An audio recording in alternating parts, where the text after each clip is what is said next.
नमस्कार वर्कर्स, मैं संजोगिता एक बार फिर हाजिर हूँ एक नई जानकारी के साथ। वीडियो शुरू करने से पहले आप सबसे रिक्वेस्ट है कि जिसने भी अभी तक मेरे चैनल को सब्सक्राइब नहीं किया है वो जल्दी से मेरे चैनल को सब्सक्राइब कर दे, बेल आइकन को भी दबा दे ताकि आने वाली सारी वीडियोस की नोटिफिकेशन आपके मोबाइल पे आ जाए। तो चलिए वर्कर्स, वीडियो शुरू करते हैं। आज की मेरी वीडियो ना पीएम वाई पे है ना पोषण ट्रैकर पे है। आज हम फेस टू फेस बात करने वाले हैं ऑनरेरियम पे। जब भी मैं वीडियोस बनाती थी तो लड़कियां मुझे कमेंट में लिखती थी, आप सिर्फ काम काम काम ही बताते हो, ऑनरेरियम के बारे में कुछ भी नहीं बताते। तो मैंने सोचा चलो आज मैं आपसे ऑनरेरियम के बारे में बात कर लेती हूँ। अब हम लोग बात ही कर सकते हैं, बाकी ऑनरेरियम में हाइक जो है वो तो ना मैं दे सकती हूँ ना हमारे ऑफिसर्स दे सकते हैं।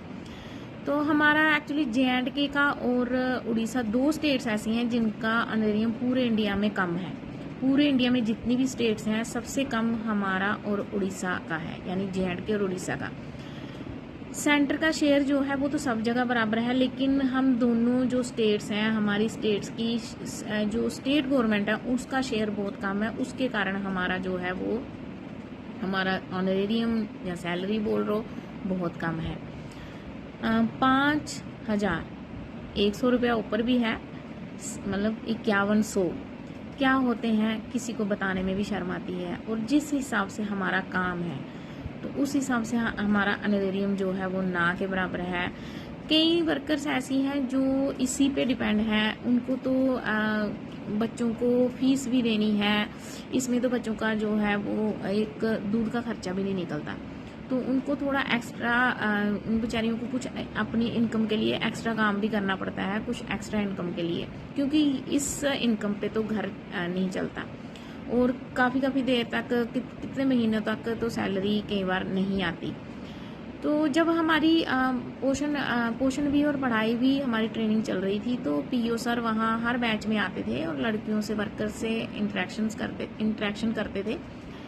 और उन्होंने ये बोला था, वो बोल रहे थे कि हमें पता है आपको काम ज़्यादा है और सैलरी आपकी कम है, आपके काम के हिसाब से आपकी सैलरी नहीं है, लेकिन अब देखो उन्होंने बोला था कि मैं आपकी सैलरी तो नहीं बढ़ा सकता, ये तो गवर्नमेंट ही बढ़ाएगी, लेकिन हम ऑफिसर्स इतना कर सकते हैं कि आपकी सैलरी जो है वो टाइमली आ जाए।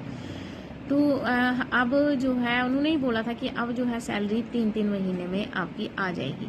तो अब थोड़ी सी अच्छी बात ये हुई है कि अब सैलरी जो है वो स्टेट और सेंटर का शेयर एक साथ आता है और 3-3 महीने में आ जाता है। अब स्टेट और जब से पीएफएमएस से सैलरी निकलती है, अब पहले क्या होता था, स्टेट का अलग से आता था और सेंटर का अलग से आता था। हमें पता ही नहीं चलता था कि ये कब से लेके कब तक सैलरी निकल रही है, ये कितना पैसा किसका आ रहा है। और जब हम ऑफिस में से पूछते थे तो वहाँ से भी हमें कोई खास जानकारी नहीं मिलती थी।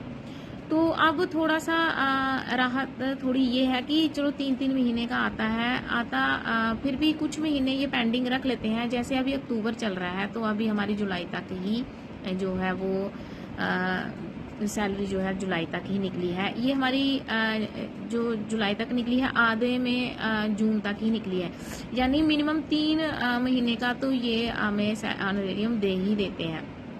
बाकी कभी 2 का भी आ जाता है, लेकिन 3 का आ ही जाता है।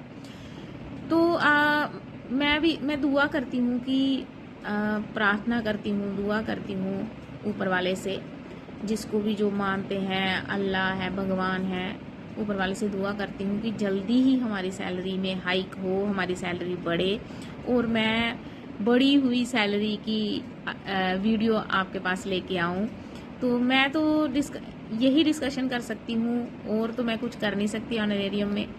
तो मिलते हैं नेक्स्ट वीडियो में। आज की डिस्कशन इतनी ही। तो जो फेस टू फेस डिस्कशन करके कैसा लगा कमेंट में ज़रूर लिखना। चलो मिलते हैं नेक्स्ट वीडियो में, तब तक के लिए हैव ए नाइस डे।